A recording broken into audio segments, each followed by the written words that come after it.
have to answer the questions on what you hear. There will be time for you to read the instructions and questions, and you will have a chance to check your work. All the recordings will be played once only. The test is in 4 sections. Write all your answers in the question booklet.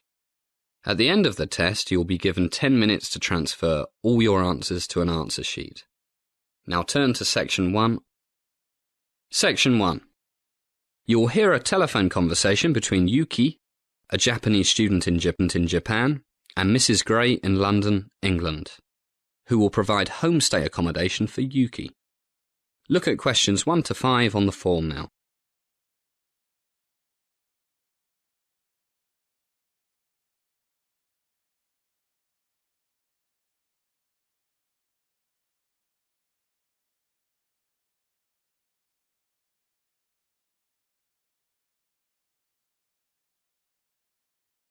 You will see that there is an example which has been done for you.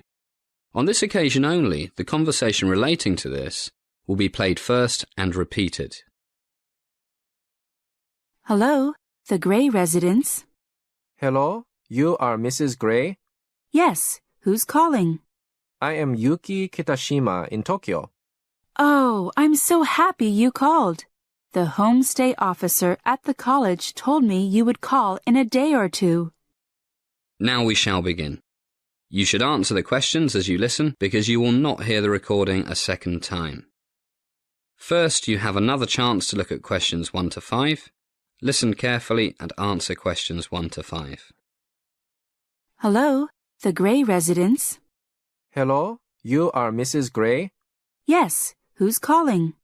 I am Yuki Kitashima in Tokyo. Oh, I'm so happy you called. The homestay officer at the college told me you would call in a day or two. Yes, I am very happy to speak with you, Mrs. Gray. I hope I am not calling at an inconvenient time. No, it's perfect. I've just got back from taking the dogs for a walk and put the kettle on for a cup of tea. What time is it where you are, Yuki? It is 3 o'clock in the morning, Mrs. Gray. Oh, dear. You waited up all this time to call me? It is 7 p.m. in London, I think. Exactly. My English teacher told me this is a good time to call English people. They have just had their dinner and then watch television or go to the pub. Ha ha. Well, Fred, that's my husband. He's working a bit late tonight. So we'll go out for dinner when he gets back, probably in an hour or so. Now you've called, we'll have to have Japanese food to celebrate.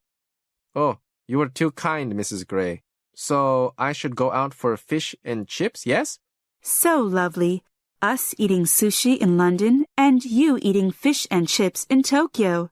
I don't know what Richard and Anne will have. Richard and Anne? Oh, how silly of me. Yes, they are our 2 children. Richard is 17 and Anne is 19, just about your age. Yes, I am just 20, Mrs. Gray. Look at questions 6 to 10.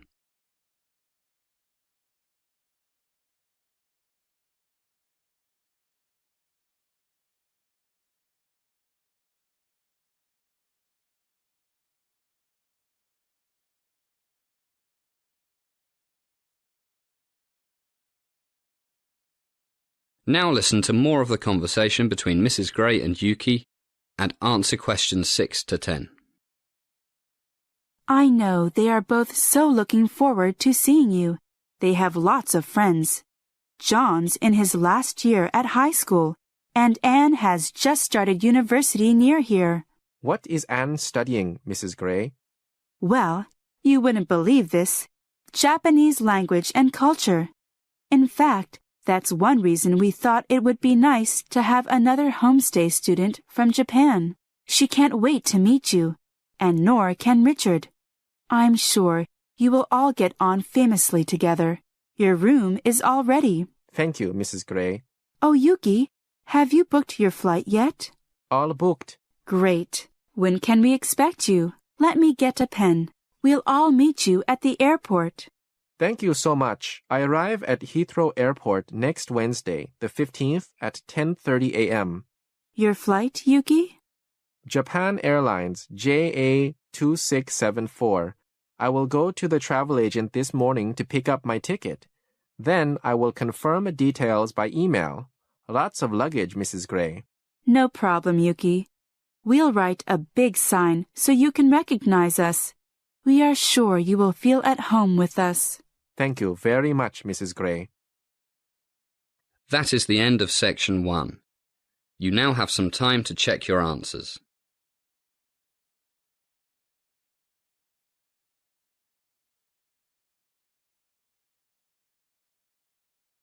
Now turn to section 2. Section 2. You're going to hear the immigration officer at a British embassy explaining the visa application process to a group of people who wish to go to the United Kingdom.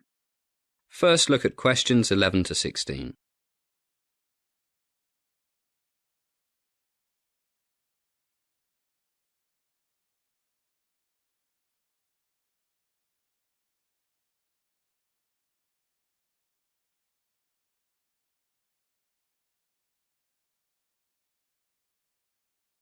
As you listen to the first part of the talk, answer questions 11 to 16. Good morning. I'm the head visa officer here. Welcome to our monthly talk on applying for British visa. We used to give everybody photocopies of the different forms you have to fill in, but found that that was rather expensive. So to save money and paper, we now use slides that you can see on the screen behind me. By the way, this and the other forms you will see are the same forms that you will see if you go online to UK Visas, that's one word, .gov.uk. They are very similar to the hard copy you will find in our offices. The first question, do you need a visa to enter the UK? If you are not a British citizen or a citizen of one of the European Economic Area countries, you may need an entry clearance before you travel to the UK. Entry clearance means the application process for people who need a visa to travel to the United Kingdom and for those who don't need a visa for a short stay. How short depends on their nationality, but who intend a longer stay or to settle in the UK. People from certain countries, known as visa nationals, the first type I mentioned, need an entry clearance to enter the UK for any reason. Those from other countries need only one for certain reasons. For example, to live as the wife or husband of a British citizen. The entry clearance certificate, that we all call a visa, is placed in your passport or travel document. The job of an entry clearance officer at a British embassy or consulate or other mission overseas is to decide if you qualify for entry before you travel to the United Kingdom. These officers stick to very strict rules and procedures. If you need to find out more, then you can click on the Immigration Rules and Diplomatic Service Procedures Entry Clearance. If you have a valid UK visa, you will not normally be refused entry to the UK on arrival, unless your circumstances have changed, you gave false information, or you did not tell the entry clearance officer important facts when you applied for your visa. So let's assume that you have your entry visa, which, by the way, is only valid up to a certain date. At your UK port of arrival, the visa tells the immigration officer there the purpose of your travel, how long you can stay in the UK, and the latest date that you can enter the UK. Normally, you may enter and leave the UK as many times as you like during the validity of your visa. Now look at questions 17 to 20.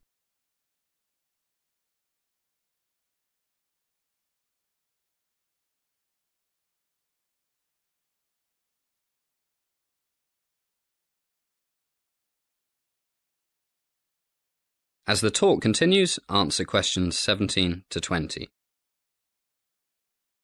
Okay, let's go back to the question. Do you need a visa? If you look on the screen now, you will see a picture of the first page of the form. Do I need a UK visa? We find that a few people spend hours filling out visa application forms, only to discover that they don't need a visa. You can use this questionnaire to find out if you need a visa or entry clearance to enter or transit through the UK. Please note that the rules can change sometimes, so it's a good idea to visit the news page and the Visa and DATV Nationals page. You can see that this is recommended on the form. Going down the form, we see the Purpose of Visit section, au pair, business, doctor, medical treatment, to see one's fiancé, returning resident, student for more than 6 months, and dozens more. I must stress again that it is very important that you answer all the questions truthfully and accurately. Even an accidental mistake can ruin your chances of getting a visa, possibly forever. Next, we have country of nationality. Please note that this refers to the passport you hold, or that you will hold, and not to where you are living or staying now. That is the next question, current location, which is quite simple. So as well helping you find out if you need a visa, you can also find out where you should make your application, as well as which application form you need to fill in, and which guidance note you should read.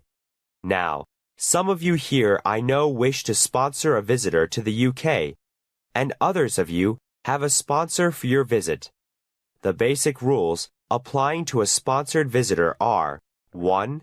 He or she wishes to stay in the UK as a visitor for no more than 6 months. 2. He or she intends to leave the United Kingdom on completion of his or her visit. And 3. He or she has enough money to live without working and without needing help from public funds, such as income support or housing benefit. That is the end of section 2. You now have some time to check your answers.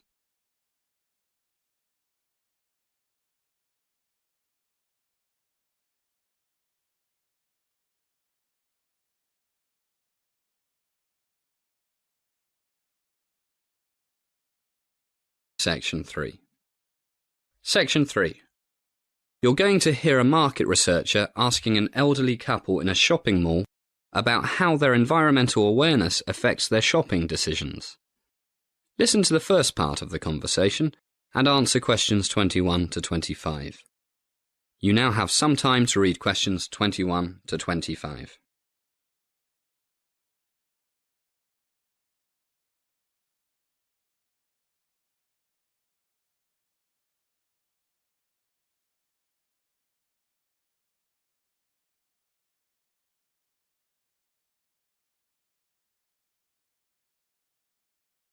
Good morning, madam, sir. My name is Bob Smith. I'm doing a survey of people's shopping preferences and how it relates to their thoughts about the environment. I'd be very grateful if you could spare a few minutes of your time. The environment, you say? Well, I think it's very important. It's terrible what's happening. You can't pick up a newspaper without reading about melting ice caps and tigers going extinct. I'm very worried about my grandchildren's future. Oh, don't carry on, dear. Are we going to help this gentleman, or do you have to get to your meeting? It's the environment. Of course we're going to help him. My meeting can wait. Looks like we can spare you a few minutes. By the way, what's your name again, Bob? Right, Bob. I'm John, and this is Joan. Great. Good to meet you. You don't mind me asking who you are doing this for and what the purpose is? I don't want to go out giving information that will help those big corporations sell more junk food to children. Don't worry, it's the opposite. I work for the Green Market Research Company based in West London. We specialize in helping environmentally responsible companies tell consumers why they should buy their products, rather than products that have a more damaging effect on the environment. Well, that's a good thing. All those poisons the big companies are putting in our food and air. Have you read about the polar bears and seals in the Arctic having very high levels of PCBs, pesticides, and lots of other terrible things in them. And there are no factories where they live.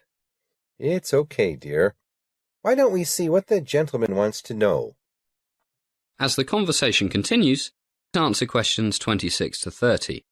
You now have some time to read questions 26 to 30.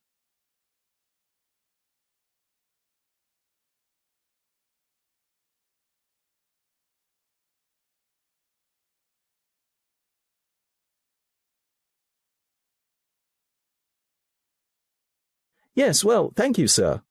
Look, why don't we sit down at that table? Can I get you a coffee, tea, or something? Oh, I'd love a cup of tea. My husband always has black coffee. Sure. Anyway, can I begin by asking you what you believe is the most serious environmental problem humans are facing nowadays? Well, there are so many. But since I retired, I've been doing a lot of reading about this. So much information on the internet. I think it's climate change, global warming. Global warming. And John, may I call you John? Please do. And does this make any difference to your shopping decisions? It certainly does. For example, we bought a new fridge a week ago. We're both pensioners, so we're a bit careful about how we spend our money. We had already decided we didn't need such a big fridge. We'd had the old one since the kids left home over 20 years. But we also decided to look for the most energy-efficient fridge. Yes, it cost £20 more than the second most efficient one. But John worked out we would soon save more on our electricity bill. So what was the main reason you chose the most expensive one? Saving money or saving energy to reduce the effect on global warming? Oh, global warming, certainly. The money savings were secondary. And did the salesman where you bought it mention global warming before you did that? Oh, no. I think he thought we were a bit strange, but he was too polite to show it. But he did point out the lower electricity bills. And you, Joan, what do you think is the most serious environmental problem?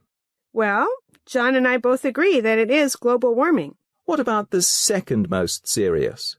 Oh, it must be all those pesticides and other chemicals. Do you know that we are all walking around with hundreds of chemicals inside us that Mother Nature never intended to be there? John, what was that name they used? P.O. something. Persistent organic pollutants, dear. POPs. That's it. POPs. Well, they're so harmful. All that cancer. It's terrible. I agree. And what difference, if any, does this make to your shopping? Well, we love gardening, so we grow most of our own vegetables now. But when we buy food, we always go to the health food store and buy organic fruits and vegetables, and our children do the same now. It costs a bit more, but it's getting cheaper as more and more people insist on it. And the farmers are happy not to work with all those pesticides and herbicides. So we try to do our bit for the planet. That's great. Okay, let's drink our tea and coffee and then we'll carry on. That is the end of section 3. You now have half a minute to check your answers.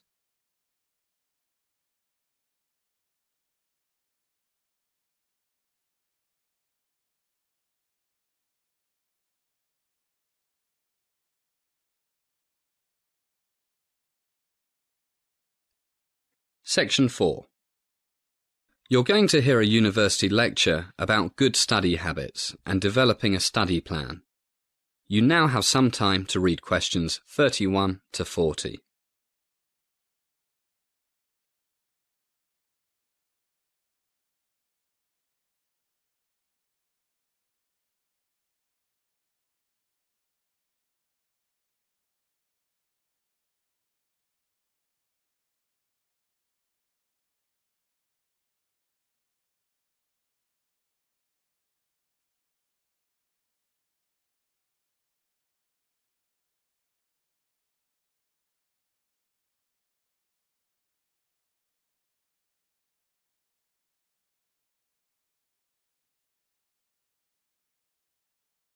Good morning, everybody.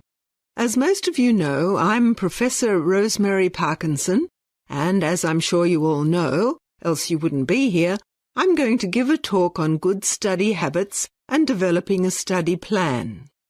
First of all, why do I think such a talk will be helpful to you?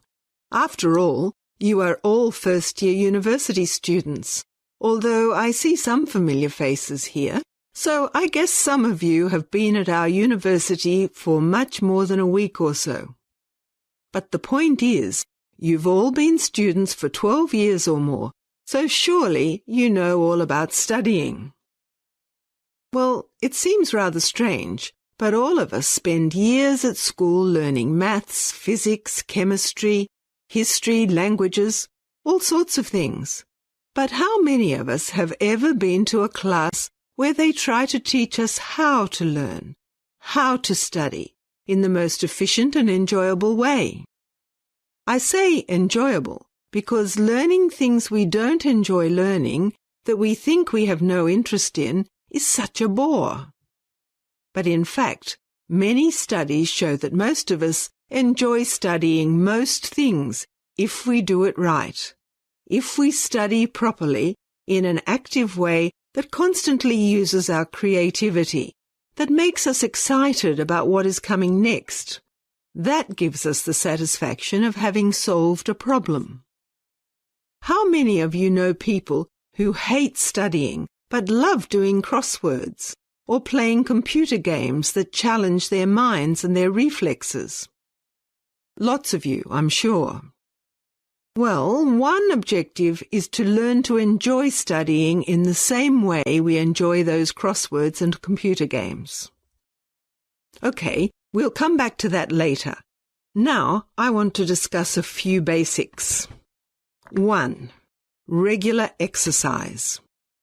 Countless studies show that regular physical exercise, say 40 minutes or so, 5 days a week of jogging, fast walking, weight training, tennis, whatever you enjoy, puts you in a more positive frame of mind and also increases creativity and memory for hours after the exercise.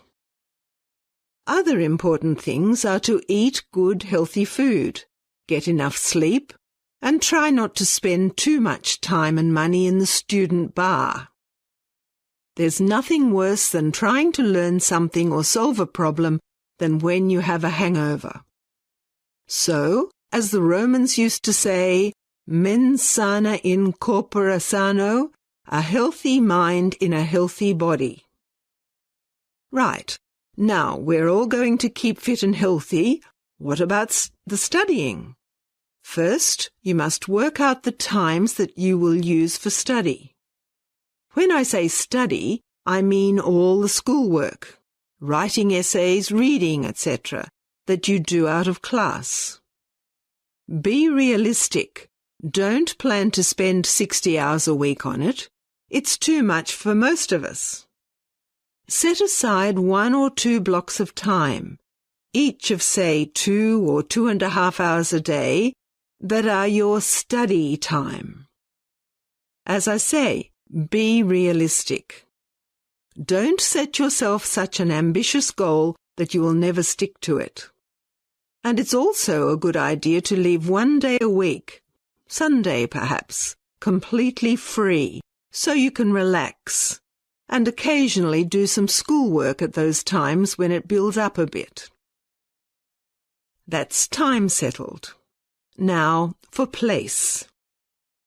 We are creatures of habit. We do things better when we do them in places that we associate with a particular activity, in this case, studying.